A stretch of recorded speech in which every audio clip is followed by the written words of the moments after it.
Welcome to news blaze. ముందుగా headlines.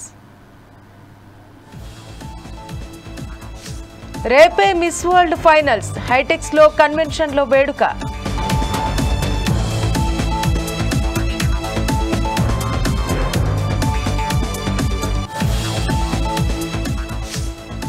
బాలకృష్ణకు NTR award ప్రకటించిన మురళీమోహన్.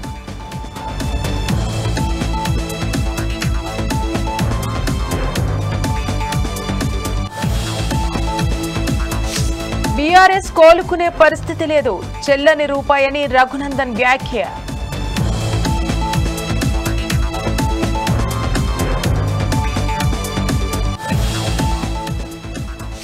పంజాబ్లో అగ్ని ప్రమాదం, బాణసంచా కర్మాగారంలో పేలుడు.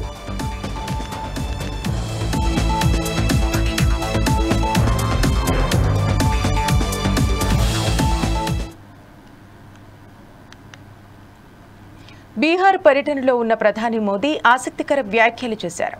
ఉగ్రవాదులను నాశనం చేస్తానని గతంలో బీహార్ గడ్డపై మాట ఇచ్చానని, ఇచ్చిన మాట ప్రకారం పహల్గాం నిందితులను మట్టిలో కలిపేశామని అన్నారు ప్రధాని మోదీ.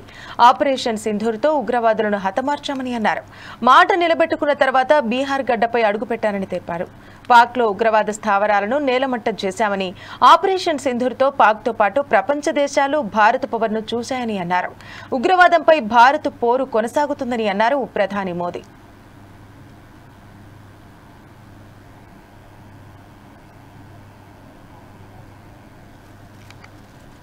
जम्मू कश्मीर में आतंकी हमला हुआ था, हमारे कितने निर्दोष नागरिक मारे गए। इस जघन्य आतंकी हमले के बाद, एक दिन के बाद मैं बिहार आया था और मैंने बिहार की धरती से देश को वादा किया था, वचन दिया था, बिहार की धरती पर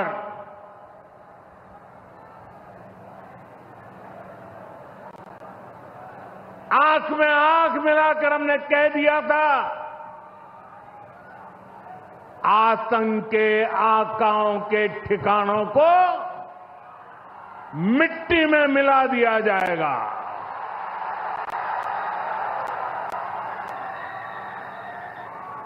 बिहार की धरती पर मैंने कहा था, उन्हें कल्पना से भी बड़ी सजा होगी। आज जब मैं बिहार आया हूं तो अपने वचन पूरा करने के बाद आया हूं। जिन लोगों ने पाकिस्तान में बैठकर हमारी बहनों का सिंदूर उजाड़ा था, हमारी सेना ने उनके ठिकानों को खंडहर में बदल दिया है। भारत की बेटियों के सिंदूर की शक्ति क्या होती है, ये पाकिस्तान ने भी देखा और दुनिया ने भी देखा। जिस पाकिस्तानी सेना की छत्रछाया में आतंकी खुद को सुरक्षित मानते थे, हमारी सेनाओं ने एक ही झटके में उनको भी घुटनों पर ला दिया। पाकिस्तान के एयरबेस, उनके सैन्य ठिकाने हमने कुछ ही मिनट में तबाह कर दिए। ये नया भारत है, ये नए भारत की ताकत है। अभी पहलगाम में जम्मू कश्मीर में आतंकी हमला हुआ था, हमारे कितने 2014 నుంచి 2023 వరకు విడుదలైన సినిమాలకు గద్దర్ అవార్డులను ప్రకటించారు ప్రముఖ సినీ నటుడు జ్యూరీ చైర్మన్ మురళీమోహన్. ఏడాదికి 3 చిత్రాల చొప్పున ఉత్తమ సినిమాలకు అవార్డులను వెల్లడించారు. 2014 జూన్ 2వ తేదీ నుంచి సెన్సార్ అయిన సినిమాలను పరిగణలోకి తీసుకున్నట్టు తెలిపారు.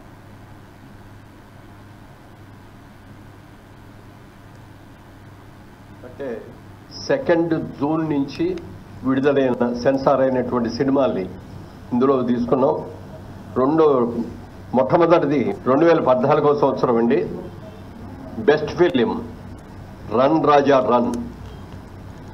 సెకండ్ బెస్ట్ ఫిలిం పాఠశాల.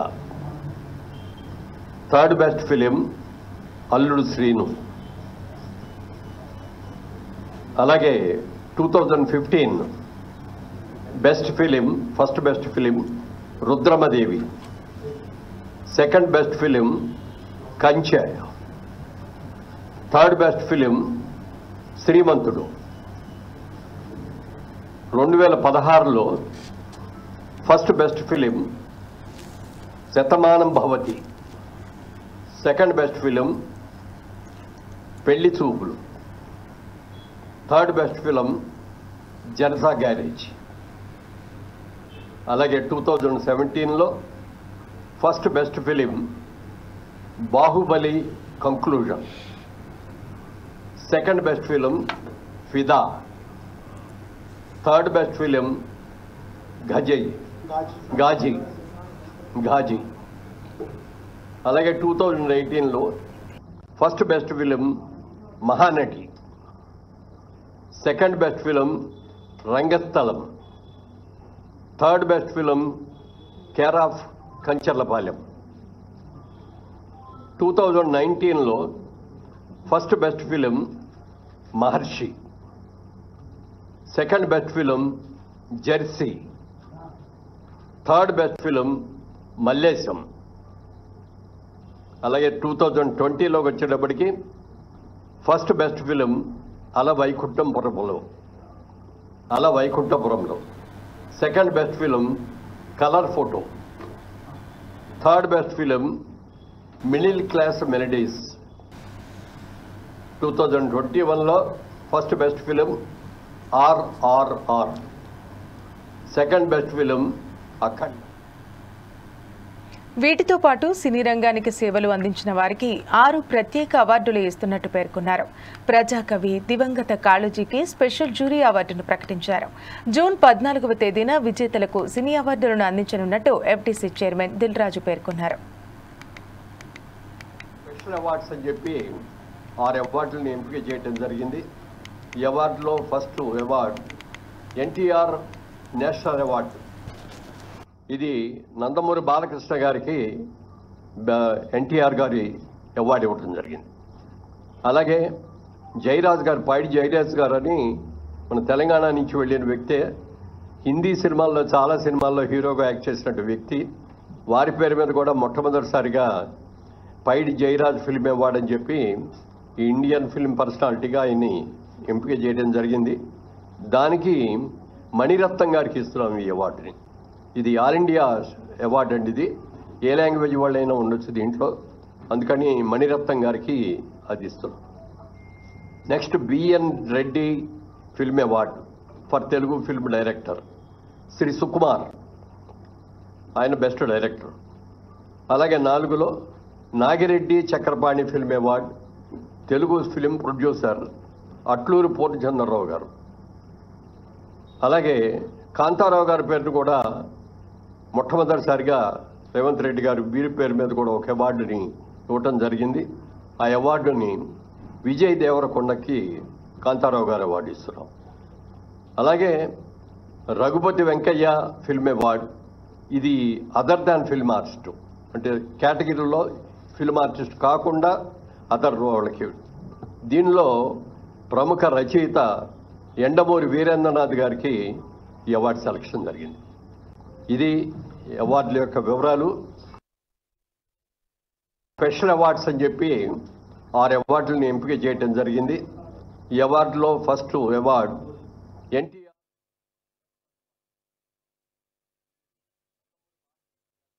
72వ మిస్ వరల్డ్ 2025 పోటీలు చివరి దశకు చేరుకున్నాయి. మే 10వ తేదీన గచ్చిబౌలి ఇండోర్ స్టేడియంలో ఈ పోటీలు ఘనంగా ప్రారంభమయ్యాయి. రేపు హైటెక్స్ ఎగ్జిబిషన్ సెంటర్లో గ్రాండ్ ఫినాలే జరగబోతోంది. తెలంగాణ రాష్ట్ర ప్రభుత్వం ఈ కార్యక్రమానికి సంబంధించి అన్ని ఏర్పాట్లను పూర్తి చేసింది. ఇందులో 108 దేశాల నుంచి వచ్చిన అందాల సుందరాంగులు పాల్గొంటున్నారు. ఈ పోటీలు బ్యూటీ విత్ ఏ పర్పస్ అనే నినాదంతో జరుగుతున్నాయి. ఇందులో అందంతో పాటు తెలివితేటలు, సామాజిక అంశాల పట్ల అవగాహన వంటివి కీలక పాత్ర పోషిస్తాయి. ఇక ఈ గ్రాండ్ ఫినాలే 150 దేశాల్లో లైవ్ టెలికాస్ట్ కానుంది. దీనికి 3500 మంది అతిథులు హాజరవుతారు. ముఖ్యమంత్రి రేవంత్ రెడ్డి, సినీ రాజకీయ ప్రముఖులు ఈ కార్యక్రమంలో పాల్గొంటారు. ఇందుకోసం హైదరాబాద్ హైటెక్స్ లో భారీ ఏర్పాట్లు చేశారు. ఈసారి మిస్ వరల్డ్ విజేతకు 8.5 కోట్ల రూపాయల ప్రైజ్ మనీ లభిస్తుంది. ఈ పోటీలో భారతదేశం తరపున నందిని గుప్తా పాల్గొంటుంది. ఆమె ఫెమినా మిస్ ఇండియా 2023 టైటిల్ విజేతగా సెమీఫైనల్స్ కు చేరింది. నందిని తన ఆత్మవిశ్వాసం, కమ్యూనికేషన్ స్కిల్స్ తో న్యాయ నిర్ణేతల్ని ఆకట్టుకుంది. ఈ పోటీల్లో స్పోర్ట్స్ ఛాలెంజ్ లో ఎస్టోనియాకు చెందిన ఎలిస్ రాన్మా విజేతగా నిలిచింది. ఆమె యూరప్ టాప్ 10 క్వార్టర్ ఫైనలిస్టుల్లో స్థానం సంపాదించింది. మిస్ వరల్డ్ సంస్థ 500 మంది అనాథలను దత్తత తీసుకుని సామాజిక సేవలో తమ పాత్ర పోషిస్తోంది.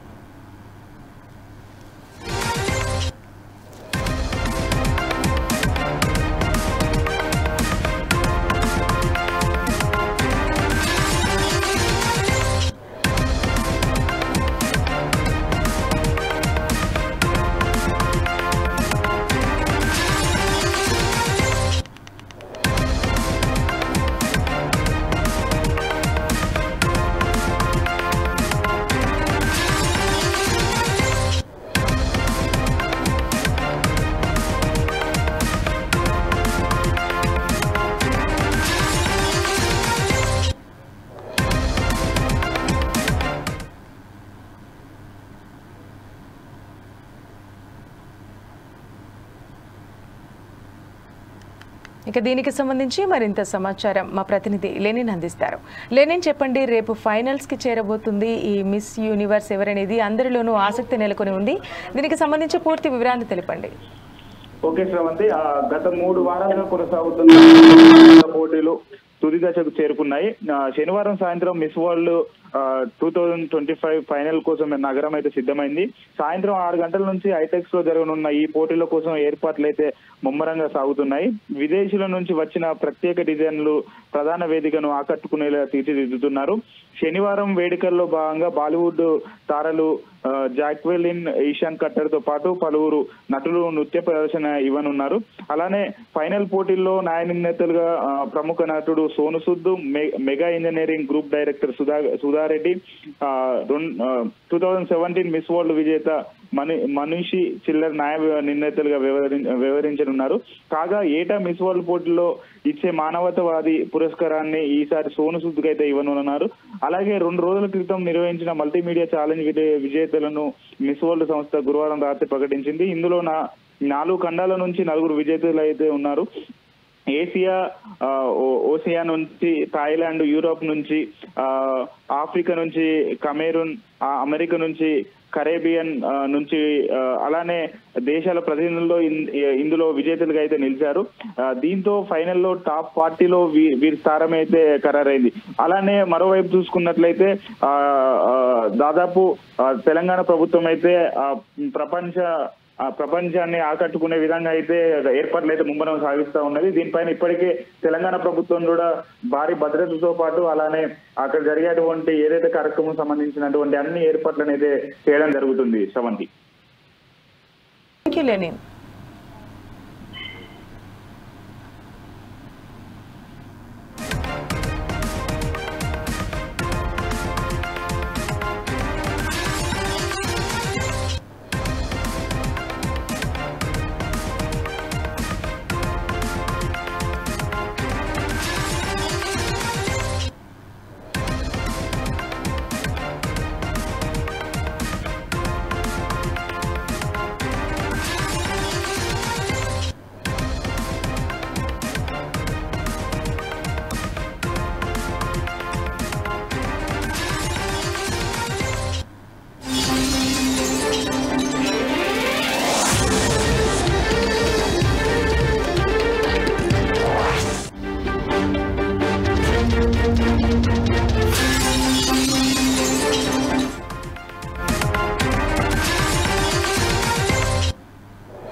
పంజాబ్లో భారీ అగ్ని ప్రమాదం జరిగింది. ఈ ఘటనలో 5గురు అక్కడికక్కడే సజీవ దహనమయ్యారు. శ్రీముక్తసర్ సాహిబ్ జిల్లాలోని సింఘవాలి కోట్లీ రహదారి సమీపంలో ఈ పేలుడు సంభవించింది. ఓ 2 అంతస్తుల భవనంలో బాణసంచా తయారీ ప్యాకేజింగ్ యూనిట్లో హఠాత్తుగా భారీ పేలుడు చోటు చేసుకుంది. అనంతరం భారీగా మంటలు వ్యాపించాయి. ఈ ఘటనలో 5గురు వలస కార్మికులు సజీవ దహనమయ్యారు. ఇక పేలుడు ధాటికి 2 అంతస్తుల భవనం కుప్పకూలిపోయింది. శిథిలాల కింద పలువురు కార్మికులు చిక్కుకుపోయారు. ఈ ప్రమాదంలో మరో 25 మందికి తీవ్ర గాయాలైనట్టు లంబీ డిప్యూటీ ఎస్పీ జస్పాల్ సింగ్ పేర్కొన్నారు. ఘటనా స్థలంలో రెస్క్యూ బృందాలు సహాయక చర్యలు చేపట్టాయి. స్థానికుల సమాచారంతో అగ్నిమాపక సిబ్బంది ఘటనా స్థలానికి చేరుకుని మంటలను అదుపు చేశారు. ఇక పోలీసులు కేసు నమోదు చేసుకుని దర్యాప్తు చేస్తున్నారు. మృతుల వివరాలపై ఆరా తీస్తున్నారు.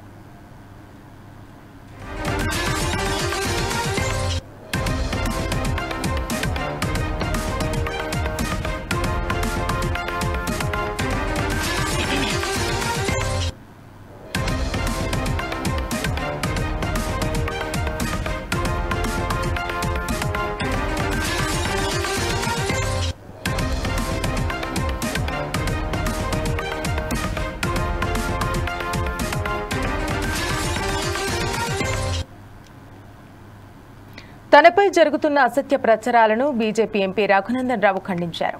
పెయిడ్ బ్యాచ్తో అసత్య వార్తలను రాయిస్తున్నారంటూ మండిపడ్డారు. కవిత వ్యాఖ్యలతో ఇది స్పష్టమవుతోందని ఆయన పేర్కొన్నారు. బీఆర్ఎస్ పార్టీ ఉద్యమకారులను పట్టించుకోలేదని రఘునందన్ విమర్శించారు. రాష్ట్రం ఏర్పడ్డాక కేసీఆర్ కుటుంబం మాత్రమే బాగుపడిందని ఆయన అన్నారు. తెలంగాణ ప్రజలు బీఆర్ఎస్ ను పక్కన పెట్టారని రఘునందన్ ఈ సందర్భంగా హాట్ కామెంట్స్ చేశారు. మా మీద వ్యక్తిగత బురద జల్లేటువంటి కార్యక్రమాలు. రఘునందన్ రావు మాట్లాడితే ఏదో టీఆర్ఎస్ మీద అక్కస్తోటి మాట్లాడుకునేటోళ్ళు అనుకునేటోళ్ళు ఇంతకాలం. రఘునందన్ రావు మీద వ్యక్తిగతంగా బురద జల్లేందుకు చాలా మంది ప్రయత్నం చేసినారు. సోషల్ మీడియాలో ఇంకా కూడా నిన్న మా చెల్లె కవితమ్మ చెప్పినటువంటి పెయిడ్ ఆర్టికల్స్ రఘునందన్ రావు మీద రోజు రాపిస్తూనే ఉన్నారు. పెయిడ్ న్యూస్ ఛానల్స్, పెయిడ్ జర్నలిస్టులు, కొత్త కొత్త పదాలు వింటున్నాం. 1995లో Raghunandan Rao contributor. But I never heard పైసలు తీసుకొని వార్తలు రాస్తారని, పైసలకు ఆర్టికల్ రాస్తారని మేము ఎప్పుడు జర్నలిజంలో పనిచేసినప్పుడు చూడలేదు. కానీ దురదృష్టం పెయిడ్ ఆర్టికల్స్, భారతదేశంలో అడ్రస్ లేని పేపర్లు, కానీ పొద్దుగలేస్తే డిజిటల్ మీడియాలో కనబడతాయి. దొంగనే దొంగ దొంగ అని అరిచినట్టు కొంతమంది దొంగలకు జీతం ఇచ్చి రాపిచ్చి వాటిని పొద్దులేమగానే అన్ని యూట్యూబ్ ఛానళ్లలో తిప్పించి వ్యక్తిత్వ హననానికి పాల్పడుతున్నారు అని రఘునందన్ రావు మాట్లాడితేనేమో తప్పు అనిపించింది చాలా మందికి. కానీ నిన్న వాళ్ళ ఇంటికెళ్ళి వచ్చినామని చెప్పింది, వాళ్ళ చెల్లెనే చెప్పింది. వేరే దేశాలలో పెట్టి వ్యక్తిత్వ హననానికి పాల్పడుతుర్రు, ఆడబిడ్డను మీ ఇంటి బిడ్డను నా వ్యక్తిత్వాన్ని హననం చేస్తే కూడా ఇది చేస్తలేరా అని నేను రాష్ట్ర ప్రభుత్వాన్ని ఈ సందర్భంగా సూటిగా అడుగుతా ఉన్నా. ముఖ్యమంత్రి గారిని వ్యక్తిత్వ హననం చేసిర్రు, నన్ను చేసిర్రు, ఆఖరికి ఆ ఇంట్లోకి వెళ్ళి వచ్చిన ఆడబిడ్డ అని చెప్పుకున్నామే నిన్న ఆమె చెప్పింది వేరే దేశాలలో పెట్టి వ్యక్తిత్వ హననం చేస్తూ ఉన్నారు, పెయిడ్ బ్యాచ్ల్ని నడిపిస్తున్నారని. కవిత ఎవరిని ఉద్దేశించి పెయిడ్ ఆర్టిస్టులను పెట్టిర్రు, పెయిడ్ బ్యాచ్లు పెట్టి నడిపిస్తున్నారని చెప్తుందో రేవంత్ రెడ్డి గారికి, రాష్ట్ర ముఖ్యమంత్రి గారికి తెలిసే ఉంటుంది. అందుకని ఆ పెయిడ్ ఆర్టిస్టులని, ఆ పెయిడ్ బ్యాచ్ని అందరినీ కూడా వెంటనే కేసులు పెట్టి రిమాండ్ చేయాలని నేను కూడా డిమాండ్ చేస్తా ఉన్నాను. ఎందుకంటే వ్యక్తుల వ్యక్తిత్వాన్ని హననం చేసేటువంటి అధికారం ఆర్టికల్ 19 మీకు ఇవ్వలేదు. ఫ్రీడమ్ ఆఫ్ స్పీచ్, స్వేచ్ఛ మీకు ఉందని చెప్పి మీరు ఎవరి మీద పడితే వాళ్ళ మీద ఏది పడితే అది రాసే అధికారం ఎవరికీ లేదు. ఏ ఛానల్కి లేదు, ఏ పేపర్కి లేదు, ఎవరికి లేదు. సో ఆ అంశం లోపల కవితకి ఇలా కడుపును వచ్చినట్టు కనబడుతుంది. కానీ మీరు అధికారంలో ఉన్నప్పుడు డ్రోన్లు ఎగిరేసిరని కొంతమంది రిమాండ్ చేసిరు, తప్పుడు కేసులు పెట్టిరు, రకరకాలైనటువంటి అవస్థలు పెట్టిరు. ఇలా నీ దాకా వస్తే చెల్లెకి కడుపును వస్తాను. అయినా ఈ పంచాయతీ ఈ రాష్ట్రంలో టీఆర్ఎస్ లేదు అని చెప్పడానికి నేను చేస్తున్నటువంటి ప్రయత్నం. టీఆర్ఎస్ ఏడుంది రాష్ట్రంలో? టీఆర్ఎస్ను వద్దని వాళ్ళ నాయననే ముంచేసి బీఆర్ఎస్ చేసేసారు. ఆ బీఆర్ఎస్ను వద్దనుకొని ప్రజలు బీఆర్ఎస్ ఇచ్చారు. ఇలా టీఆర్ఎస్, బీఆర్ఎస్, కవిత, కేటీఆర్, కేసీఆర్ అనేది చెల్లని రూపాయలుగా మారిపోయినాయి తెలంగాణ సమాజంలో. 2001 కేసీఆర్ తెలంగాణ ఉద్యమాన్ని ప్రారంభించినప్పుడు 18 నుంచి 35 ఏళ్ళ వయసున్న వాళ్ళంతా జై తెలంగాణ అంటే ఇట్లా పుట్టలు తెచ్చుకొని వచ్చినారు, రోడ్డు మీదకి వచ్చినారు.